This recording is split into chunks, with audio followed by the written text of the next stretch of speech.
Yo, what's going on, snipers, and welcome back to our New York Islanders franchise mode here in NHL 25. So, in last episode, we simulated the back half of the season, and we have made the playoffs for the first time in year number 2, going 45, 28, and 9, which actually led the Metropolitan Division.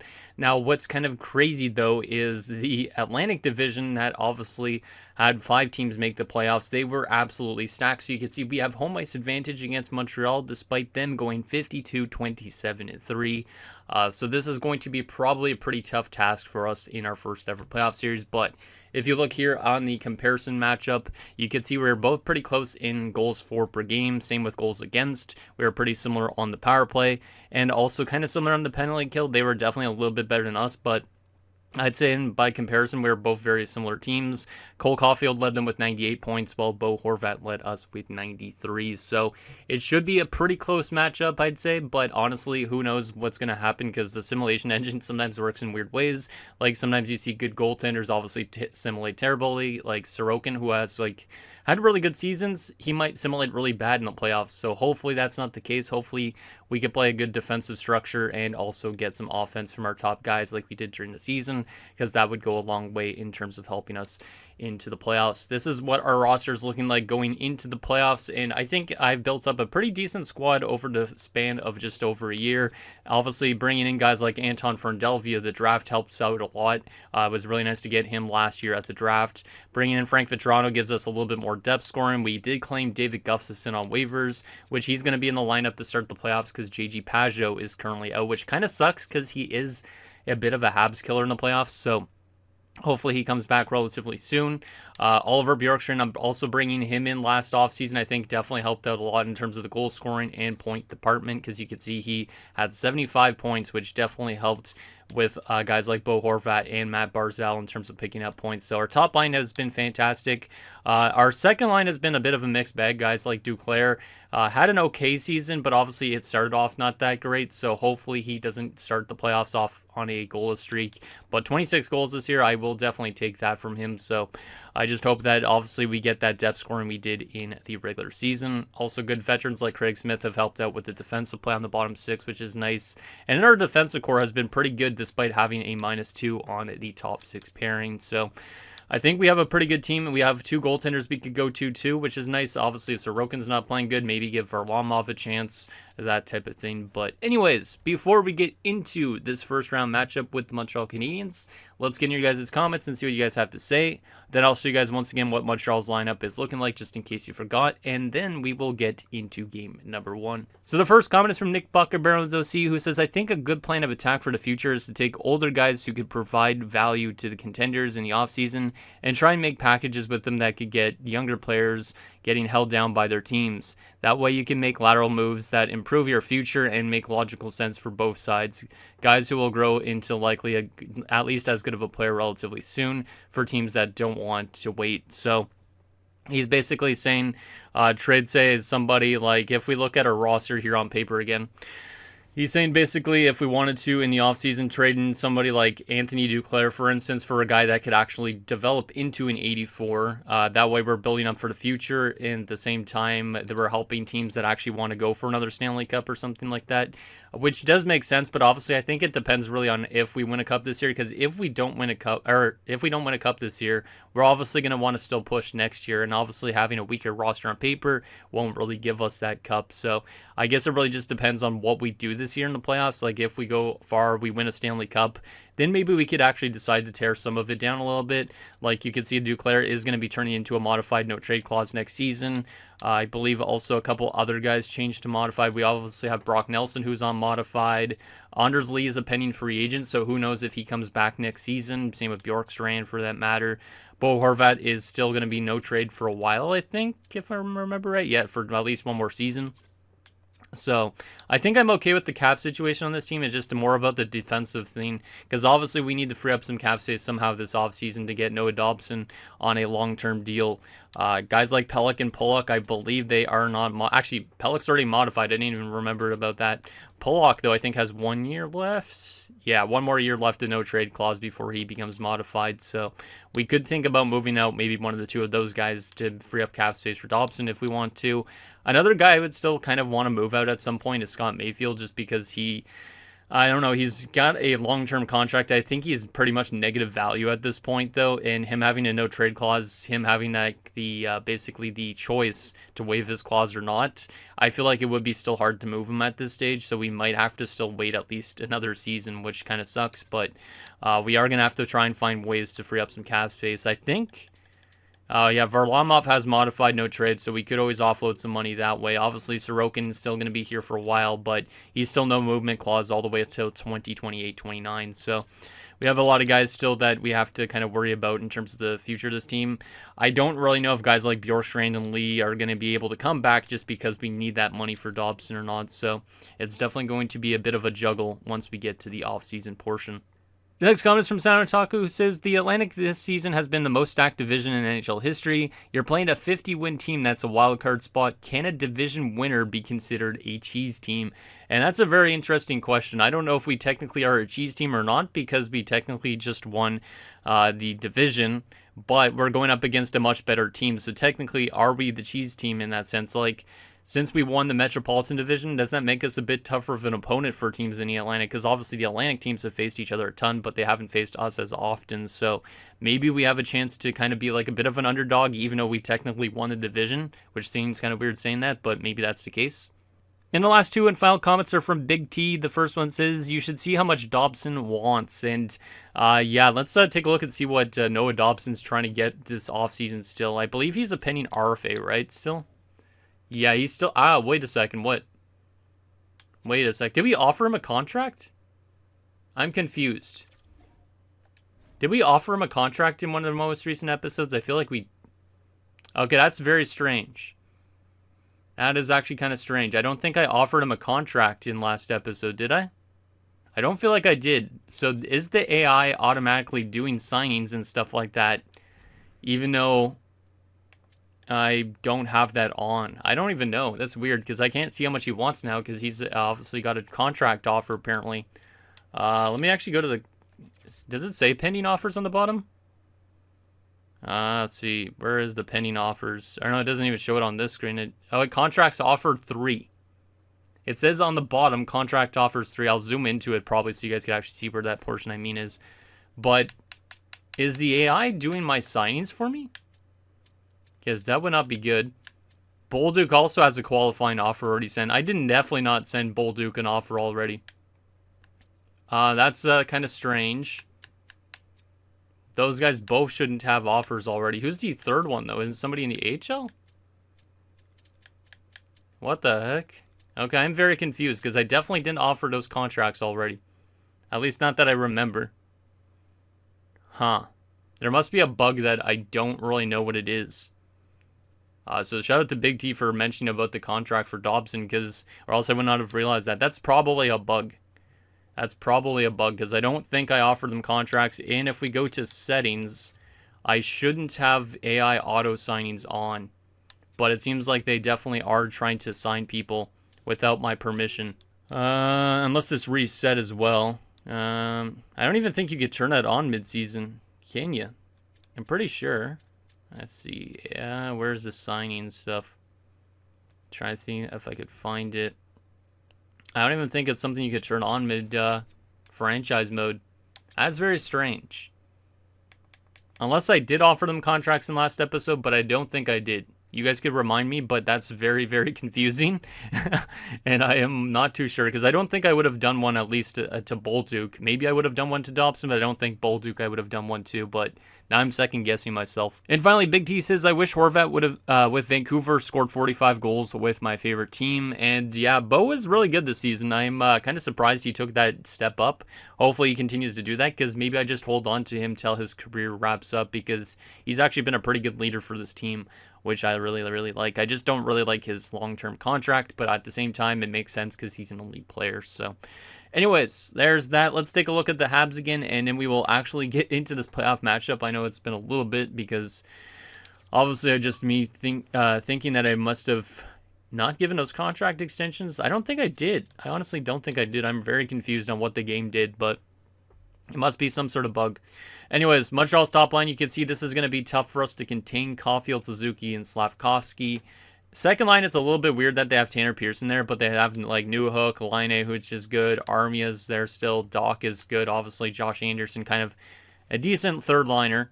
And then their fourth line is actually pretty solid too with Harvey Pinard, Evans, and Waugh. So, yeah, they definitely have a pretty solid forward group. From a defensive standpoint, it's a little bit weaker on the right side, but I do think they have a good defensive core on paper.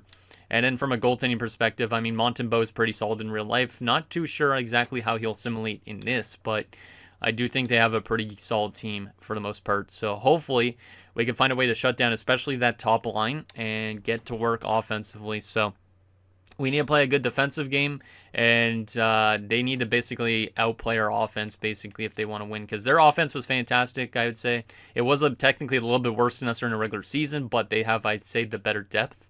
And then I think we're a better structured defensive team, so going to come down to probably goaltending, if I'm being honest. So anyways, let's get into our first ever playoff series. Let me move my face down to this corner.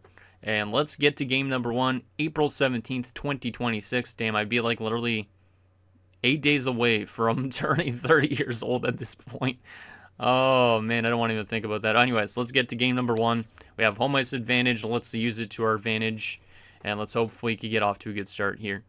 First period, game number 1. Scoreless. I'll take it. Shots are 11-10 in favor of us. So pretty even first period in terms of shots. No goals so far. I feel like it plays more into our favor if it's more of a defensive game, but honestly, it could play into the Habs' favor too. They do have a strong defensive core, but I'd say ours is a little bit stronger because we got a bit more depth to it. Let's see if we could find a way to break this deadlock in the second period. Second period? 1-0 Habs. Not ideal. Caufield gets on the board on a power play goal. Somehow Semyon Varlamov was in net, so I better hope that Sorokin didn't get hurt there. Because if Sorokin got hurt, that's going to be a big loss. I mean, Varlamov's still a good goaltender, don't get me wrong, but I don't want to have to rely on just Varlamov and whoever else is in the AHL to come up to help us with the playoff run. But hopefully Sorokin's okay. But obviously it's still a very close game, so we could still get back into this. Shots are 23-18 in favor of the Habs. We're down by a goal. Can we find a way to tie this up in period number 3? Come on, boys. Let's get a goal at least in this game. Hey, there we go. Anton Frundell's the first person to score for us in the playoffs, of course. And then Kirby Dach gives them back the lead. That's not ideal. But of course it has to be the youngster and Anton Frundell to take the charge. Suzuki makes it 3-1. Now they're finding their offense from their top players. They have very good center depth, and it's showing up in this game. Gustafsson pulls us within one, the waiver claim. Okay. Can we tie it up? No, we cannot. But we get 2 goals from unlikely candidates. A really good rookie and a waiver claim. So David Gustafsson's already been one of our best players in the playoffs with Pajot being out, which is interesting. But we do lose game 1 by a score of 3-2. And the shots were pretty even. So, I mean, that's definitely a game we could have won. But we just gave up a bit too much goals in that third period. So Frundell from Dobson and Gustafsson from Frundell. So Gustafsson and Frundell might be really good together, apparently. 2 points in their first ever playoff game with us. Maybe David Gustafsson should come back next season based on that performance. He gets second star and Frundell got third star. Suzuki will get the first star of the game. I'm impressed with Gustafsson and Frundell for sure in that one, but everybody else was quietly or not even existent in that game, like they were asleep or something. So we need to find a way to wake them up, because obviously if we lose games like this, it's going to be a bit of a problem. So we're down 0-1. We lost a game on home ice, which means we're going to need to win at least a game in Montreal if we want to get back in the series. So I think we're going to keep the team the same. I guess Sorokin must have just been hurt temporarily, like for a period in that game, and in return, something like that. So that's why Varlamov was in. Maybe that's why we lost that game, is just because Varlamov was in that instead. But we're going to keep the team the same for game 2. I think it was okay first effort, like good defensive play and all that. It's just more about finding that offensive consistency, which is going to be tough for our team because I think we're still more of a defensive-minded team first. But obviously it would be nice to see our offense start to click. So let's get to game number 2 on the 19th and see if we could get back into the series. Obviously, trailing down 1-0, it isn't the end of the world, but obviously if we go down 0-2, headed to Montreal, that's going to be a bit of a problem. First period of game number 2. Scoreless again. I mean, we're definitely struggling to score goals, but I mean, at least we're showing up with good defensive play. So I do like our defense. I like our goaltending so far. I just need more depth scoring than just the third line at the moment. Shots are 14-7, so we did generate some chances, but so far Montembeault has been pretty damn good for them, which is not ideal. Can we find a way to get our first lead of the series? Second period. 3-2 Habs. Oh my goodness. We had a 2-0 lead and Frundell opened the scoring again. Oh my goodness. So Anton Frundell shorthanded less than a minute later, or just over a minute later, I should say for that matter. Duclair makes it 2-0. Then Caufield scores a power play goal. Justin Barron scores and Kirby Dach scores. Sorokin is in net now. He hasn't been too good so far. 3 goals on 15 shots. We have 2 on 29. So we are outplaying them, but our goaltending just hasn't done what it needs to do in this game so far. But damn, Anton Frundell leading the charge is not what I had expected. I need guys like Bo Horvat, Matt Barzal, Oliver Bjorkstrand to be much better here. But so far, penalty kill has allowed a couple power play goals, which means I might need to change the penalty kill up a little bit, because that was a problem during the regular season, but now it's becoming a little bit more evident here in this first round. So I might need to adjust that for the next game. So we were up 2-0, but now it's down 3-2. Let's see if we could answer back in this third period. Come on, boys. Penalty kill. Hey, we get another short-handed goal. It's David Gustafsson, but they get another power play goal, of course, because they do. Gustafsson and Frundell. What is with this combination right now? Like, when those guys are scoring the most points on your team, that's a little bit of a question mark, just because Bo Horvat should be doing a lot more here right now. Come on, boys. Let's get another shorthanded goal if possible. And we lose this game 4-3, so another game we lose by a goal. God damn it. The penalty killers, I mean, they're scoring shorthanded goals, which is good, but we find ourselves in a 2-0 hole heading to Montreal, which is not great. Final shots 38-29, so Sorokin, not the best start for him here in the playoffs. But we did have a lead at one point. Frundell from Dobson and Horvat, so Horvat did pick up a point, which is good, but he has been quiet. Duclair from Nelson and Lee. And we had Gustafsson from Romanov and Holmstrom. So yeah, Gustafsson and Frundell leading the charge again for this team. But everybody else is still kind of asleep. David Gustafsson got second star in this game as well for the second consecutive game. Suzuki gets first star back-to-back games. And Joel Armia the third star. I was not expecting our waiver claim to be our best player in the playoffs at the moment. But him and Frundell both at 3 points in their first 2 games. Which means we got to make some adjustments to some of our units. I don't know if I should make it to our penalty kill, though, or what. Because we scored 2 shorthanded goals last game, but we have been giving up power play goals every game so far, which is not great. So maybe we want to make some adjustments to it. But which unit do we want to make adjustments to? Maybe Cizikas and Craig Smith, something like that? I don't really know. I don't even feel like our penalty kill looks that bad on paper. Maybe we take Simon Holmstrom off, because he doesn't fit it that well. Who is not on the penalty kill? Out of curiosity, Craig Smith is and Frundell is. Okay, so who should I put next to Gustafsson? We could go with maybe Anders Lee. Is he a better fit there? He is. Okay, well, put Anders Lee on the penalty kill. I don't think that's going to make much of a difference, but something has been a little bit strange here with the penalty kill early on. And in terms of 5-on-5, like literally this line has been our best line, you can see. Vitrano has no points so far, but like Gustafsson and Frundell really work well together. Like I could get them into the top 6, but there's not really much room for them up there. Unless I move Anders Lee down and Brock Nelson down. What I could do, but I mean, I don't think it's worth it. Might as well just keep them where they are. Like I said, our defensive play hasn't been terrible so far. Let's see the plus minuses. Yeah, the plus minuses are fine. And in goaltending, I mean, Varlamov hasn't been good, but Sorokin was okay. Pajot is almost back to full health, which would get Gustafsson back out of the lineup. I don't know if I want to scratch Gustafsson at this point either. I could always move Gustafsson to the 4th line and then scratch like Craig Smith or something instead. I don't really know what I want to do with that, because I think I want to keep Gustafsson in the lineup the way he's playing, but if Pajot returns, Pajot is technically a Hab killer, but I don't know how he would assimilate in this, but we find ourselves down 2-0 here, heading to Montreal, so We're going to keep the rest of the team the same. That small little penalty kill adjustment is all we're going to make. And we're going to hope that our team can find a way to win 2 games in Montreal here. Because, yeah, those first 2 games, we could have won those. It just, our penalty kill just didn't do enough. I think we're definitely still pretty close in the series, but we just need to find a way to play better on the penalty kill, and we could start winning some more games. So, let's get to game number 3 in Montreal. Hopefully, we could find a way to win one of these 2 games at least to give us a chance in the series. If we lose both, obviously, we're going to get swept. So, we need to find a way to win at least one. First period, game number 3. 1-0 Habs.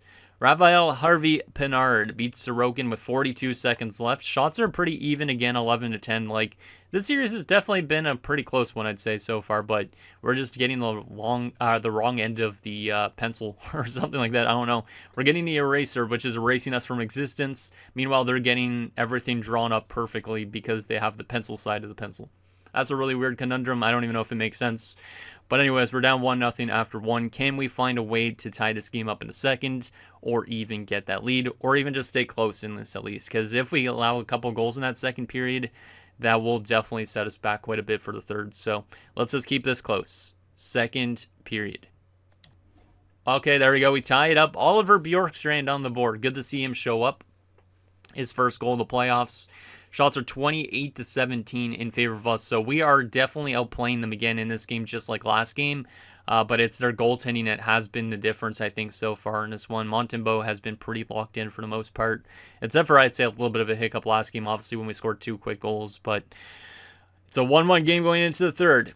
Can we find a way to get that lead? All these games in the series have been a 1-goal difference so far, so I wouldn't be opposed to this game going to another overtime situation, but let's see if we could find a way to get that lead. Come on, boys. Third period underway. Maybe another Anton Frundell goal would be nice, or even another David Gustafsson goal, a Ryan Pulock goal. I'll take it. 2-1 lead for us. Noah Dobson, our defense, starting to come through with some goals. Love to see it. We're up by a pair of goals. We should be able to lock this one down hypothetically now, as long as Sorokin plays good the rest of the way. Kirby Dach makes it 3-2. Not ideal. Oh my goodness, that scared me. Brock Nelson makes it 4-2.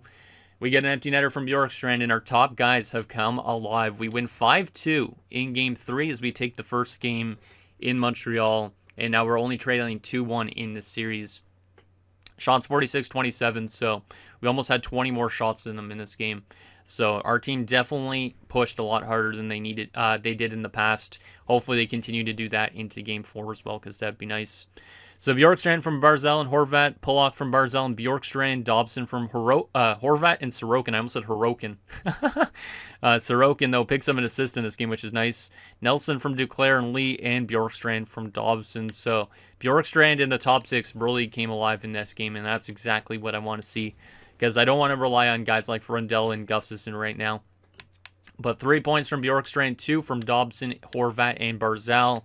And then we had Pulock, Lee, Duclair, and Nelson with a point each as well. Yeah, Frundell and Gustafsson didn't have any points in that game, but they did generate some good chances, apparently. Had 6 shots combined in those 13 to 14 minutes that they played. So our third line was doing pretty good, and Sorokin showed up too. So we just need our team to do that going forward, if possible. So Bjorkstrand the first start with the 3 points, Dobson the second start, and Bo the third star of the game. All right. So we're back in the series. Now we need to find a way to win 2 consecutive games. If we win both games in Montreal, then it'll be a best of 3 to see who wins the series. But it's been a pretty close series. That was definitely the game that was definitely the most one-sided, because the first 2 games were decided by 1 goal. This one was decided by 3. Maybe we have a chance to get back into this now because of that. That would be very good if that's the case. I think we're going to keep the team the same for the next game, because that's exactly what I wanted to see, is more offense from the top 6, and they just started delivering. So let's keep the team the exact same for Game 4. Can we tie the series up and make it a best of 3? So far, the home team has yet to win a game. Hopefully that trend continues here in Game 4. Come on, boys. First period, game number 4. 1-0 Habs. Pretty similar to last game. Suzuki opens the scoring, but this time it's 4 minutes in. Shots are 10-7 in favor of us, so we are out chancing them again, but so far Montembeault off to a good start for them, which is not ideal. Do we have another good second period in us? Obviously, we scored last game in the second period. We need to continue to do that going forward. second period. 2-0. Oh boy, that's not good. Jari Slafkovsky, 2-0 game for the Habs. We're out shooting him 18-17, so pretty close in shots, but we're down by a pair of goals.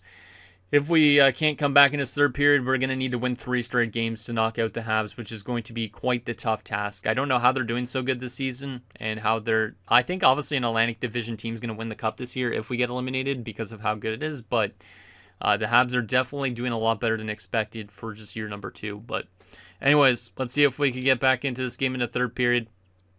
We need our top line to get going again just like last game if we can, because that will definitely give us a chance if possible. See what happens. And of course, Caden Gooley scores immediately to start the third period to give it a 3-0 lead for the Habs. We do get back on the board, though. Craig Smith makes it 3-1. Do we have 2 more goals in us to tie this one up, potentially? Come on, boys. Penalty kill. Stop taking penalties in the third period, especially when you're trailing. Final 5 minutes. Not looking good. Hey, Duclair pulls us within 1. Can we tie it? No, we cannot. We lose another game by only a goal. I feel like we're right there with this Habs team. Right there. We might have had a little bit of a worse regular season, but I feel like we're right there because literally our 3 losses have been only by 1 goal. So if we just find that offensive consistency, we could have swept them at this point in time. So I just feel like we're on the wrong end of the pencil, like I was mentioning, even though that doesn't really make much sense. I don't even know if it does, but final shots were 32-27, so we outplayed them. But Montembeault has been pretty much the difference maker so far in this series. We're going to need to win 3 straight games. That's going to be tough.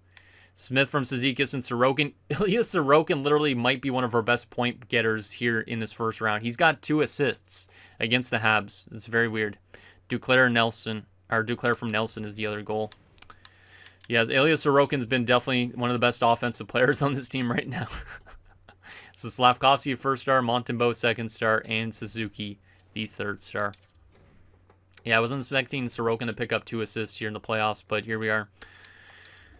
Okay, maybe we'll make some more adjustments here as JG Pageau is back, so that will be an adjustment. I don't really want to take out David Gustafsson's the problem.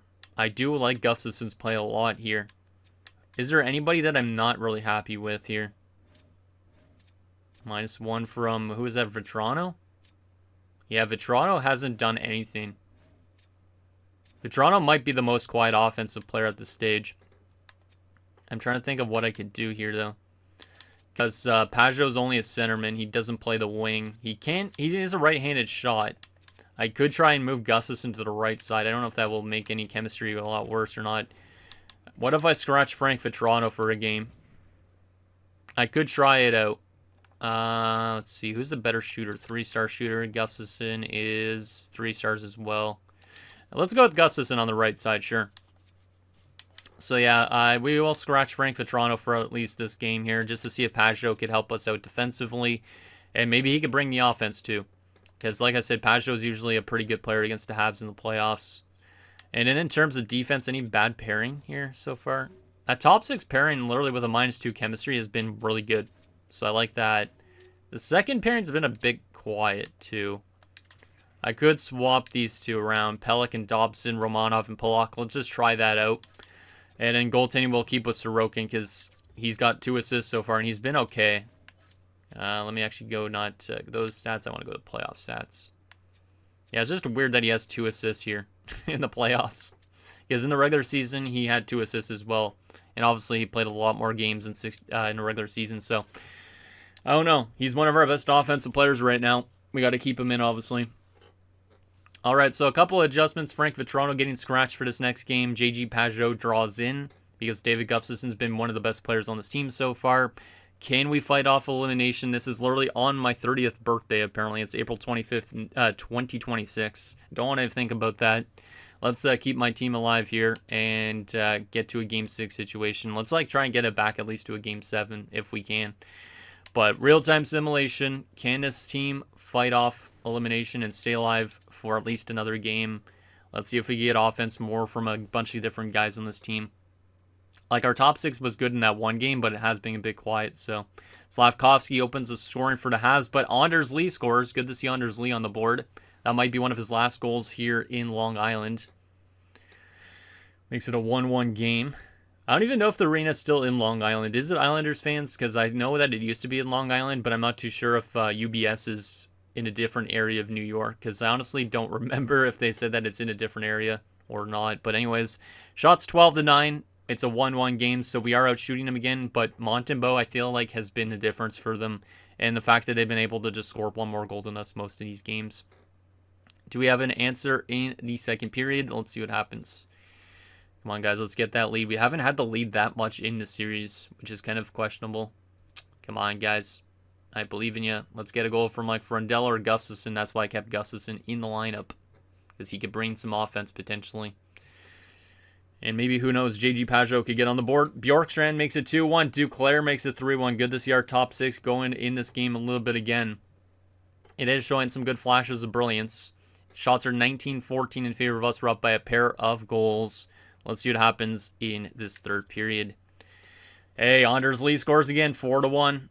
I feel like we're pretty safe at this stage, but who knows? Caufield makes it 4-2 on a power play goal. Not ideal. They score another power play goal. Who took a major penalty? Who took that major? Slavkovsky makes it 4-3.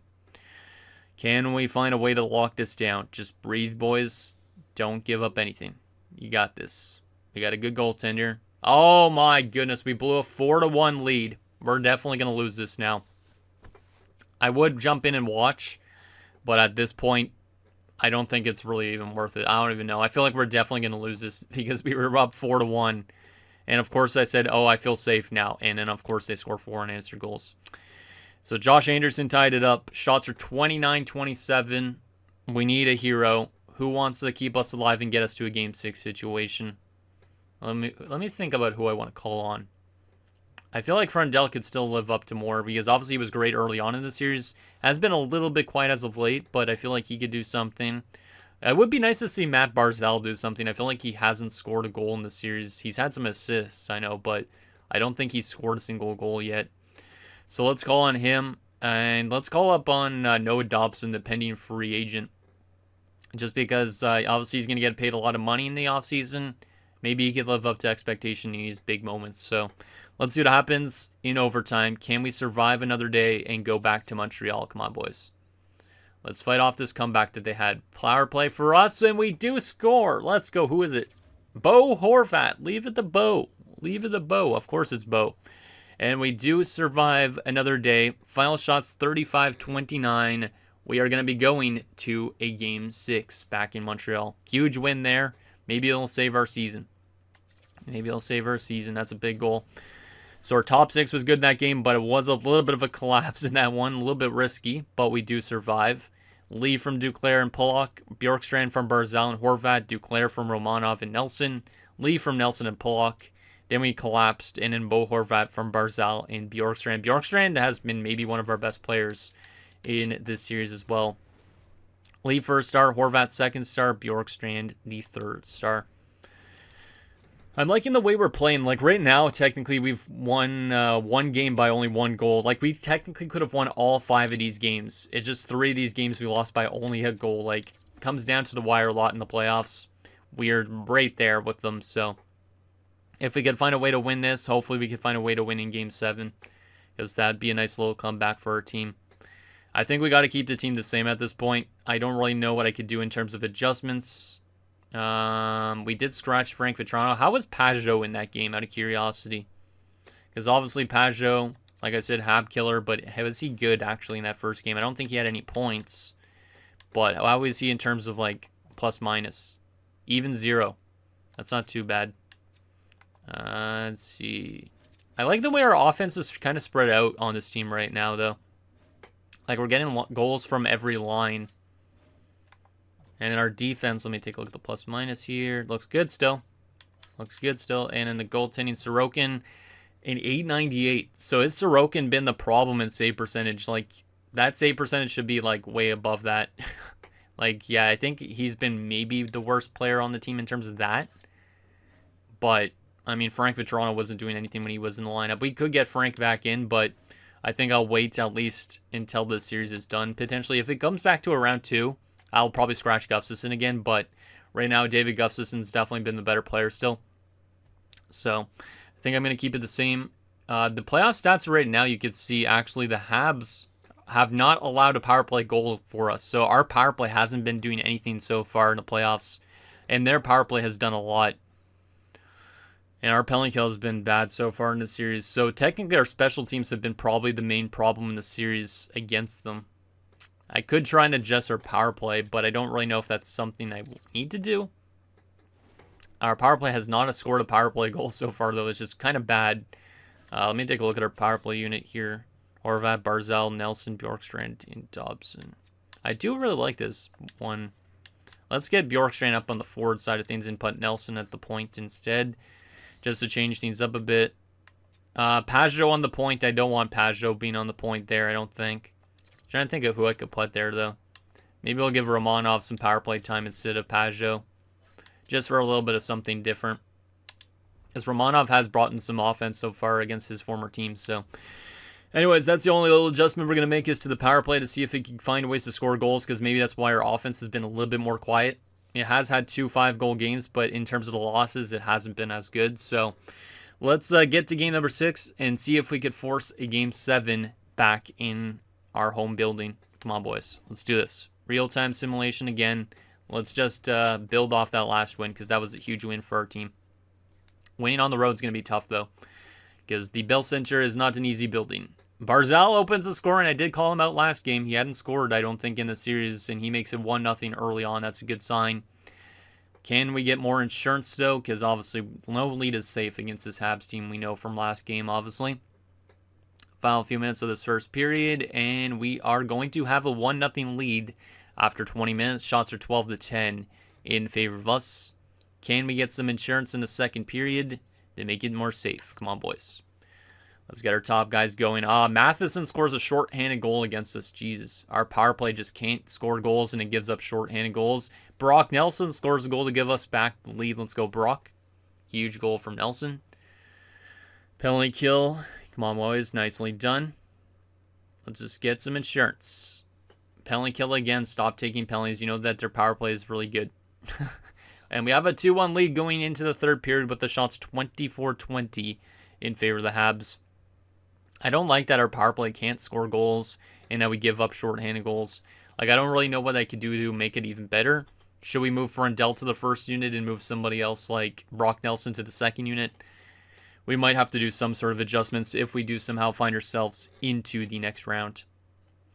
Let's see what happens in this third period. See if we could lock this game down and get ourselves to a game 7 back on home ice. Come on, boys. Believe in yourselves. You got this. Suzuki makes it 2-2, of course. You got this, Ilya Sorokin. You haven't been that great so far. Cizikas, let's go. I didn't see Cizikas do anything so far this series, but he makes it 3-2, and Bjorkstrand has made it 4-2. Oliver Bjorkstrand has been a great addition, regular season, and so far he has been huge in this playoffs. Final few minutes, power play late. For us, we do get a power play empty net goal. Well, that's a good way to get your power play going, maybe. Noah Dobson on the power play on the empty net. We win 5-2, and we have forced a game 7 after we were down 3-1. Huge response from this, boys. And literally every single one of our wins, we've scored 5 goals in, so I guess that's a magic number. But Barzal from Horvat and Bjorkstrand, Nelson from Romanov and Dobson, Cizikas from Smith, Bjorkstrand from Barzal and Pollock, and Dobson from Horvat and Nelson gets our power play on the board on the empty netter. It's hilarious. So Sorokin, the first star, he was pretty good in that game for a change. Nelson, the second star, and Matt Barzal, the third star. All right. Well, it comes down to a Game 7 situation. We were down 3-1, but we've had back-to-back good games. That overtime win was crucial, and it has been able to get us back to a Game 7 with the Montreal Canadiens. Now, the question is, can we win in Game 7 and win 4 of our last 5 games and get ourselves into the next round? Whew. Let me take a look at the stats update in the matchup department. Let's see. So, yeah, our power play is literally 10%, so I think we're like 1 for 10 on the power play or something like that. Our penalty kill is still really bad.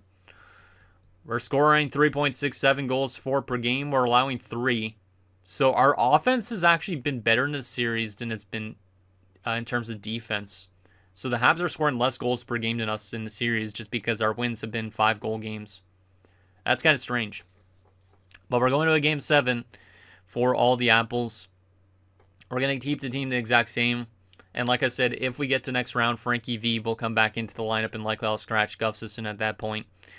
But I need more out of Vetrano when he is in the lineup for sure. But will we be able to get ourselves to the second round after we were down 3-1? Can we do it? We technically could have won every single game in the series at this point because all the losses we had were by 1 goal. And obviously we've won 3 as well. So we're technically, I'd say, the better team for sure in the series based on how we played. But obviously regular season, it's a little bit of a different story. Let's see what happens. Game 7. Back in Long Island, if it is in Long Island. Let's see if we get ourselves to round 2. We need our big guys to step up like they've been doing the last few games. Hopefully Bjorkstrand has a big game here. Because if Oliver goes going, that would be huge. Suzuki opens the scoring for the Habs. Not ideal way to start off Game 7, boys. Do we have a response? Do we have a response from anybody? Like Bo Horvat or something. Craig Smith. Shout out to Craig Smith. Maybe a good addition. He's had 2 goals in the series. So we have been getting goals still from like that 4th line, which is nice. Shots are 15-6 in favor of the Habs. But so far, Sorokin has been a brick. And Montembeault has been a little bit shaky here early on. Can we have a big second period ahead here and find a way to get that lead? We need more shots on goal, though. We can't just be taking 6 shots a period. At this rate, we'd be only averaging like 18 shots in this total game. So we definitely need to get on our gas a little bit more. Get a lot more chances if possible.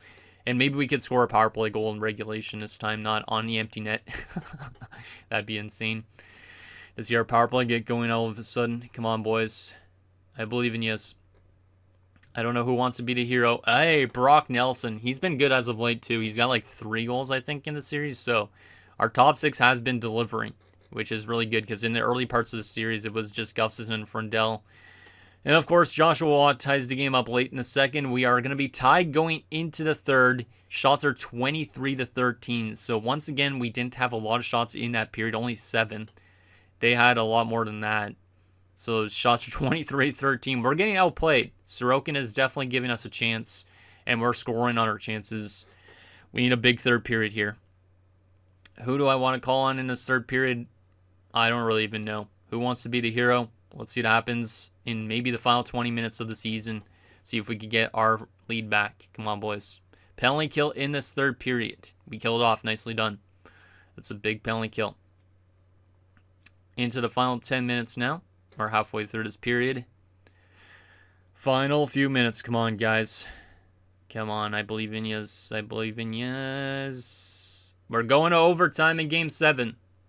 Well, since it's Game 7, we are actually going to have to intervene. This might actually be a long episode because of that.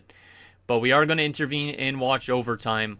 I do need to address, though, the settings here before we get into this. So, just because I do have still, I believe, music on in-game. And obviously, I do not want the game audio to be playing because I get copyright strikes and stuff like that. So, unfortunately, I have to turn off the arena music volume. Just because, or else you'd end up hearing like Tsunami. And Tsunami is a great song. I love seeing it on the face-offs and all that stuff. But I would probably get a copyright strike. So, anyways, let's hop into overtime, Game 7.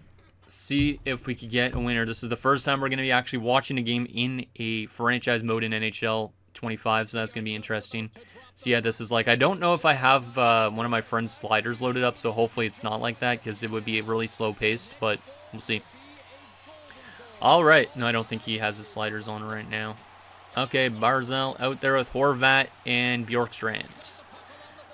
Oh yeah, it's glitched. I forgot about that. The glitches, the shot totals are obviously going to be glitched out at the beginning of overtime. You can see it says 0-0, but obviously then after a face-off, it should readjust, I think, if I remember right. I'm not too sure if I have it still on my friend's sliders or not right now. Get away. Oh my goodness, Caufield's got a crazy shot. Come on, guys. Oh, there you go. Now it's adjusted after the first shot. I guess it adjusts, not after a face-off. Get away. Caufield again. Another save by Sorokin. We're kind of running around. They almost have full pressure, but Matheson is forced to come out. Come on, guys. Come on. Barzal, you want to be careful there. You don't want to hold on to him too long. Don't want to get a holding penalty. Shillington up to Suzuki. Poke check nicely by Pelech. Like to see that from Pelech. Oliver Bjorkstrand. Got creamed. Jeez, he's low on energy too. He needs to get off if he can. Yeah, this might be still in Abraham's sliders. Potentially. Bjorkstrand with it. He is gassed. He needs to really get off. Same with Bo Horvat. Yeah, I think it is still on his sliders because these guys' energies deplete so much faster. Normally wouldn't be depleting that fast unless you get hit.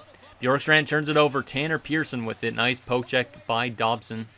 Get away, guys. Get it away. Hey, oh my goodness. Get it away. It's in front. Oh my goodness. And we managed to get it stopped. But we are under pressure here. Jesus. The pressure system definitely makes this a lot more different. Oh my god. Andersley knocks it down. Almost went offside. Goes back onside. Andersley with it. Throws it over to Pollock over up front. And I don't know who that was. Who is it? Brock Nelson. Okay. Couldn't see what number, if it was 28 or 29. Okay, I'm glad that we survived that pressure. Now we just need to find a way to score some goals. Maybe it's not on my friend's sliders, because there also would be definitely not at 12:45 of overtime already at this stage. Because I think he puts it to 7 minutes per period or something like that. Romanov's wearing 33. I guess he wears 33 here. I can't even remember what number he wears now. Pollock with it. Jesus, Ryan, you got to get that out, buddy. You can't just run into the boards. Anderson has shot. Sorokin's been saving us here in overtime so far. Without Sorokin, I feel like we definitely would have already lost overtime. Just a bad play, running into the boards, getting smoked, and then turnover. That was Gustafsson that got hit. Hopefully David Gustafsson or Anton Ferndell scores to win it. That'd be awesome. Just because it would be a waiver claim or literally the pick that we made at number 2 last season. Pajot at the draw wins it. Big face-off win by JG. Here comes Frundell. Anton Frundell getting hit, and it's now with Justin Barron. So far, we haven't really had much chances in this overtime. So we need to start generating that. And it comes out. Oh, it was offsides. Okay. I didn't even see them re-enter the zone. That was strange. All right. Hits are pretty close in this game, too. 31-28 in favor of the Habs. Also, sorry if you could hear my chair keep squeaking. It just, for some reason, keeps squeaking. Romanov with it over to Pollock. Over to David Gustafsson. The waiver claim. Over out front, can't get to Pajot. I don't even know if we've had a shot in this overtime, to be honest. Whew. We're already halfway through this first overtime period, not generating enough. We gotta be careful. The Habs are definitely a good team. Gotta give them that. Romanov with it. Romanov finds Pajot. Pajot shoots, turned away by Montembeault. And he'll freeze it. That might have been one of our first chances. But JG Pajot is a good playoff player. Really good in overtime situations. I know from his series against the Rangers back in 2017. So hopefully he could live up to that expectation here as well. Do we have our fourth line out there? Yeah, I think we do, because it's Craig Smith, Cizikas, and I can't remember who else is on the fourth line. Jesus, what a hit. What a hit. Oh, Simon Holmstrom, that's who it is. Up to Cizikas. Casey carries it in. Throws it down low to Craig Smith. Craig Smith has been good in this series so far. Walks to the front. Can't get any shots. And Slavkovsky's just way too big. He's bullying people. Matheson up to Suzuki. Poke it away. Poke it away. Oh my goodness. That behind the back pass. And Caufield is robbed by Sorokin. Yeah, I'm really impressed with Sorokin's overtime so far. He's definitely living up to that elite goalie in these overtime playoffs. He has had some really rough games, but I think he's been pretty good here. He at least plays like a good goalie, it seems like. Not sure about simulation. Face-off win, turned over. Caufield stopped again. Oh my goodness. And the shots are frozen at 39-29, I think, because every time they've taken a shot, it hasn't gone up. So, oh my goodness, come on, guys. We really need to generate more chances, and we can't be giving up so much. Brock Nelson can't win the face-off. Matheson throws it back to Shillington. Caufield spins and scores. Are you serious, man? We came back all that way, and of course it's glitched out. There was nobody coming off that bench. Of course, we come all the way back to go to a Game 7 overtime, and we lose in the first round off of just not getting enough done in overtime. No chances generated whatsoever. I don't blame Sorokin on that whatsoever. Man, that sucks. Well, it was our first ever playoff series. Hopefully we get back to it again next year, and hopefully better outcomes. Like I applaud the guys for coming back all the way to a Game 7, but we did not play good in that overtime. We did not deserve to win that one. Dobson got second star. He had 8 hits in that game. Jeez. That's a lot of hits. Who was the first star of the game? Probably Caufield. Montembeault. Montembeault, of course. But yeah, we just did not generate chances in that overtime. Like, this goal is just because we're too lazy on defense here. Like why isn't Mayfield going for a hit or something here? Or poke checking it? He just lets him take a shot. And this is one that technically I'd say Sorokin could have, but I'd blame more Scott Mayfield on this play. And we just could not set up defensively that well because Duclair's not doing a great job in terms of coverage here either. Like, there's two guys wide open here. We're kind of, like, way trapped in our zone. So, that sucks. That really sucks. Well, anyways, we got to Game 7. We had a chance. Every single one of our losses were only by 1 goal, so I think we definitely had a good chance to win that series, but just fell a little bit short, unfortunately, in this first round. Damn. Let's take a look at our player stats in that playoff run, and then we will simulate to see who ends up winning the Stanley Cup, or should we do that in the next episode? We'll probably do that actually in the next episode. I will show you guys still like the draft class though, but I will not simulate up till to see who wins the cup in this yet, just because I feel like it's going to be way too long of an episode if I do it that way. So let's go to player stats here. But I think I was impressed with our offensive depth scoring. It's just more about winning those close games, basically. Like, Nelson had 8 points. He was good. Horvat was point per game. Only the 1 goal, but it was a game-winning goal, so not to blame on that. Barzal had only the 1 goal as well, but 6 points. Gustafsson was good early on. Definitely not so much after that. So maybe I should have kept Vetrano in. But I don't know. Suzuki has 2 points. Pajot had 3 games played with no points, was -1. I don't think he was out there for that game-winning goal, but still. Duclair on 5 points, he was solid. Lee on 4 points was solid. Frundell had 3 points early on, then he was quiet, but he did have a lot of chances with 15 shots on goal. Right wing side of things, Bjorkstrand was point per game. Craig Smith was on 3 points, he was pretty good. Simon Holmstrom on 2 points. Frankie V had nothing in 4 games.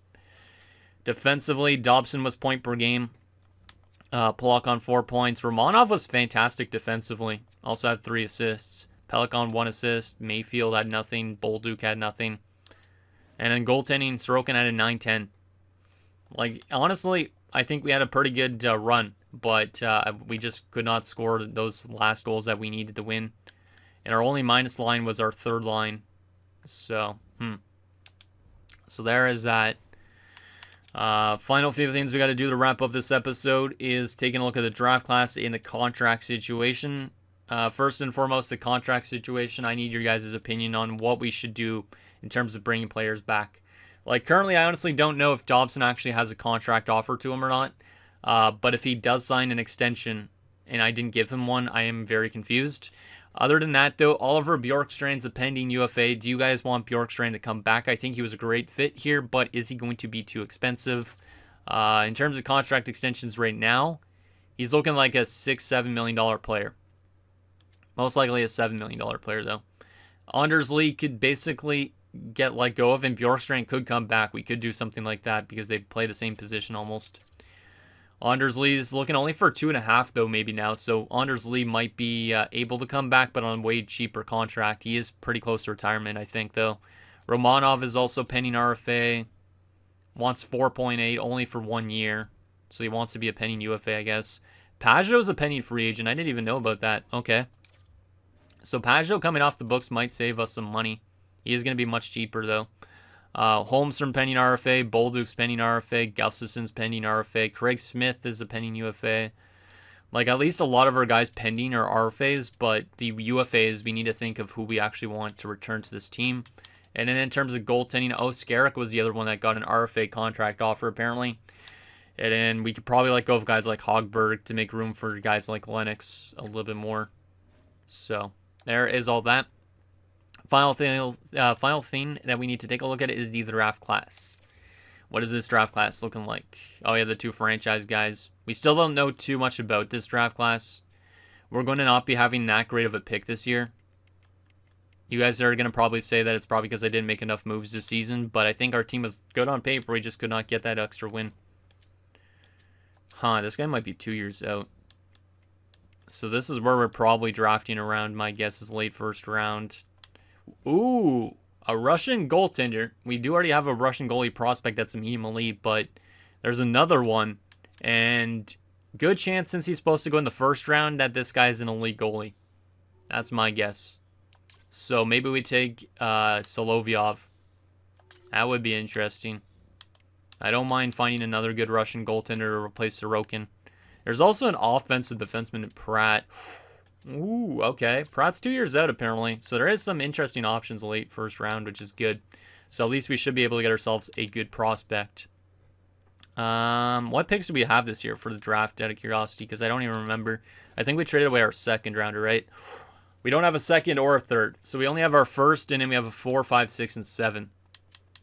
So we got to make a good pick with our first round selection. Afterwards, it's going to be probably a crapshoot for the most part. But anyways, guys, that's going to do it for this episode of our New York Islanders franchise mode. So next episode, we will take it to the offseason. We'll do the draft and the re-sign stage. We'll try and keep this team as much together as possible, I think, for the most part. Maybe letting go of a few guys, but obviously intertwining some of the younger guys. Like Ferndell's going to probably be closer to a top 6 forward next season. So we kind of need to do some adjustments, I'd say, to our forward group. But obviously the goal, I think, next season is still to make it to the playoffs, at least until guys like, Sorokin term to, like, modify no trade clause. I think we want to still try and contend, but obviously at some point we're going to have to start tearing this down. So anything down below, and I'll see you guys next time.